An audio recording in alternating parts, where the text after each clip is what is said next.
नमस्कार, आप देख रहे हैं चर्चा आज की न्यूज चैनल। मैं हूं आपके साथ प्रिया। ये नजर डालते हैं तमाम खबरों पर।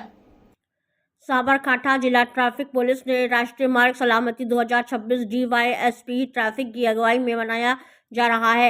वडाली धरोई चौकड़ी पर ट्रैफिक वर्ष में सीख से सुरक्षा टेक्नोलॉजी से परिवर्तन, वाहन चालकों को ट्रैफिक के नियमों से अगवा किया गया। Helmet, seat belt, overtake, speed racing, overtake, वाहन का इंश्योरेंस, नशे की हालत में यहाँ नहीं चलना चाहिए, मालवाहक वाहन को मुसाफिरों में उपयोग नहीं होना चाहिए। वडाली थाना प्रभारी बठेरिया भी उपस्थित रहकर लोगों को ट्रैफिक नियमों का चुस्त पालन करने के लिए सलाह दिया। એનું એકમાત્ર ઇન્ટેન્શન એટલું જ છે કે લોકોનો જીવ બચે.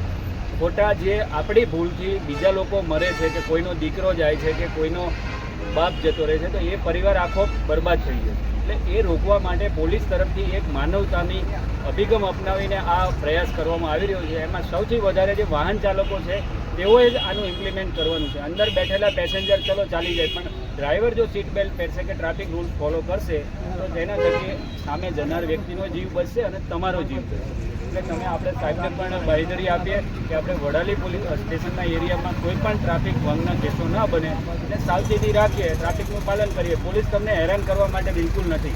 પોલીસ તમારા સપોર્ટમાં છે, પણ ટ્રાફિક વ્યવસ્થા જળવાઈ રહે એના માટે પોલીસે કામ કરવું પડતું હોય છે. તમે જો ટ્રાફિક નિયમ નહીં તોડો તો પોલીસ તમને બિલકુલ હેરાન નહીં કરે. એટલે આપણે બધા ટ્રાફિક રૂલ્સ ફોલો કરીએ અને કોઈનો જીવ બચાવીએ અને આપણો પણ જીવ બચાવીએ. Thank you.